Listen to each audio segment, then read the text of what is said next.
What's up, everybody? I'm sitting here trying to figure out what I even just watched because the Los Angeles Chargers, once again, found a way to embarrass themselves. 27-10 to the Washington Commanders. At home, in front of their own fans. And the worst part? None of it feels surprising anymore. I didn't even plan to go live this early, but honestly, what's the point in waiting? You can't sleep after watching a game like that. I was like, why am I even watching this? Because that game this afternoon sucked the energy out of everything. And if you were one of the people in that stadium, you know exactly how that felt. You could feel it in the building, the frustration, the confusion, the silence. By the time the fourth quarter started, you could see fans leaving, whole rows empty. People didn't even wait for the clock to run out. They'd had enough. You can't blame them. They've been promised change, promised accountability, promised toughness. What they got today was the exact opposite. This team looked unmotivated, undisciplined, and completely unprepared.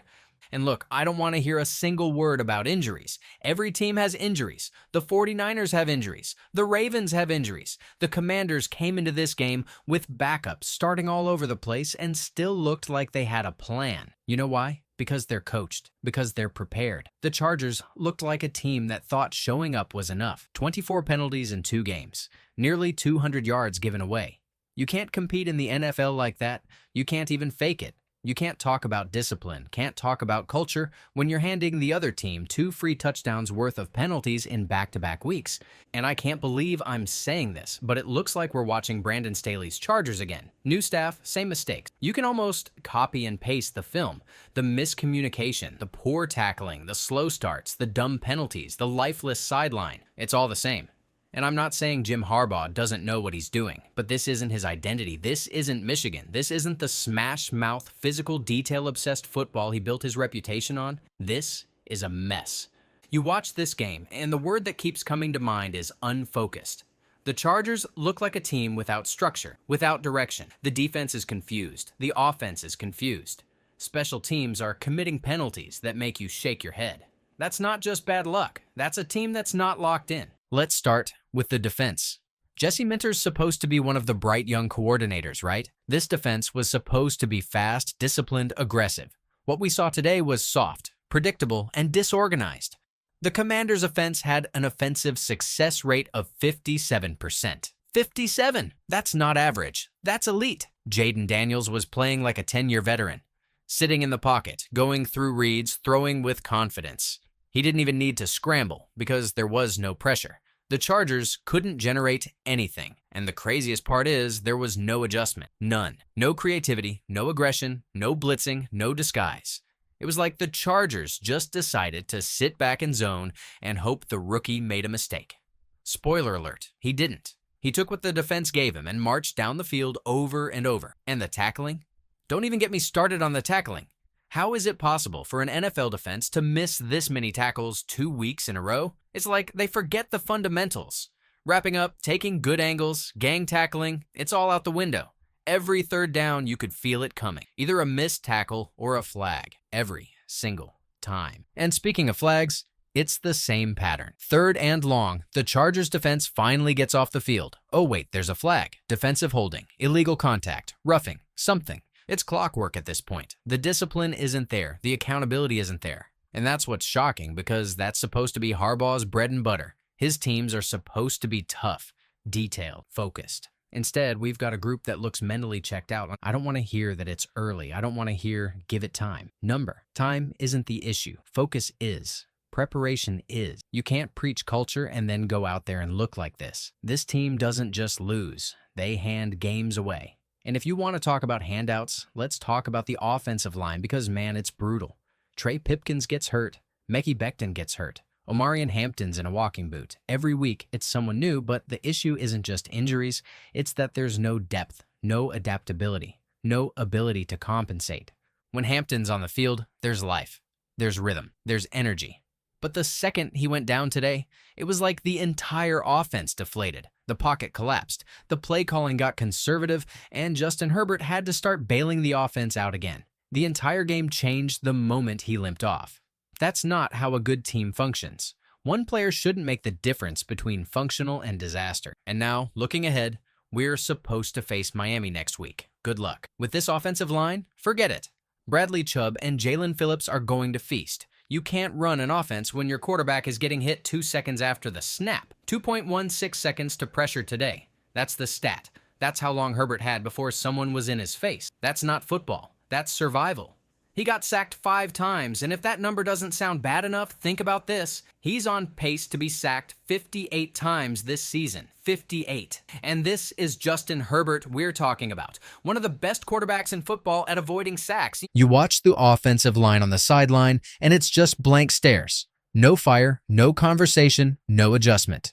Bradley Bozeman was supposed to bring veteran leadership, but instead, he's bringing chaos. Constant miscommunications, missed blitz pickups, bad line calls.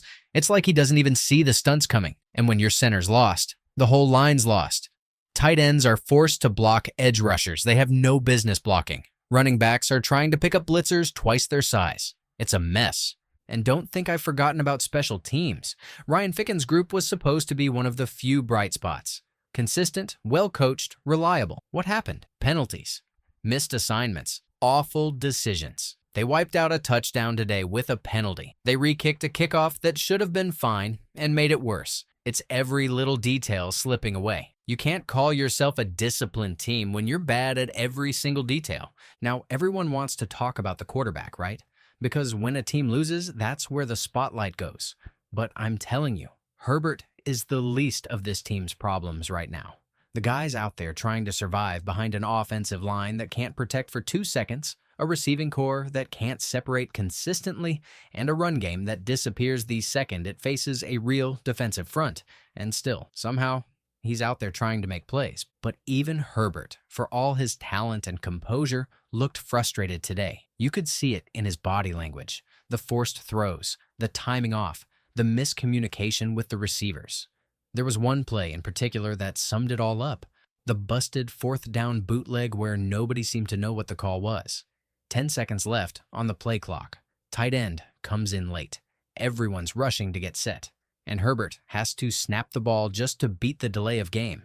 He rolls right, no one's open, throws off balance, the ball bounces off a helmet, and it's intercepted. Washington gets a short field, turns it into points, and all of it could have been avoided with a timeout. Just call timeout, regroup, get the right play. But Harbaugh didn't. He stood there and watched it happen. That's the kind of mistake that drives you insane because it's not about talent. It's about awareness. That's coaching. The run game was non-existent today. They couldn't get anything going between the tackles, and once again, it felt like every run was being blown up in the backfield. And the play calling didn't help. There's no creativity, no misdirection, no adjustments. When your offensive line is getting bullied, you've got to change the plan. Quick passes, screens, rollouts, something to slow the rush down. Instead, they just kept running into a wall. 1st down, 2-yard loss. 2nd down, incomplete pass. 3rd down, long punt. That was the story of the game. And while all of that was happening, the defense couldn't get off the field.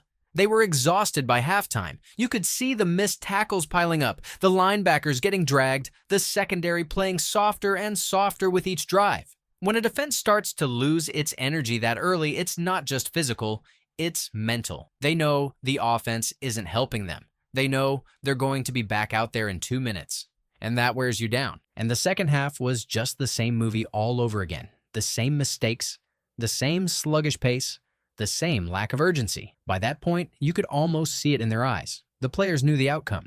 You could feel it from the first drive of the second half. Washington comes out, takes the ball, marches right down the field with ease. The Chargers' defense looked completely lost. Missed tackles, bad angles, poor pursuit. It's like they were stuck in mud.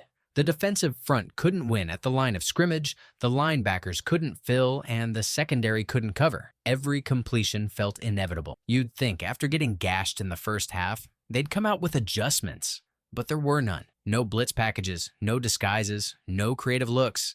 Just more soft zone, more cushion, more of the same. This game wasn't just a loss, it was a statement that the Chargers, as currently constructed, aren't mentally tough enough. They don't have the discipline, the preparation, or the edge to win ugly. Good teams can win ugly. Great teams love winning ugly. The Chargers fall apart the moment things get uncomfortable, and until that changes, until someone in that building gets angry enough to demand better, this team will keep finding new ways to disappoint. You can change coaches. You can change coordinators. You can change schemes, but if you don't change the mentality, you'll keep getting the same results.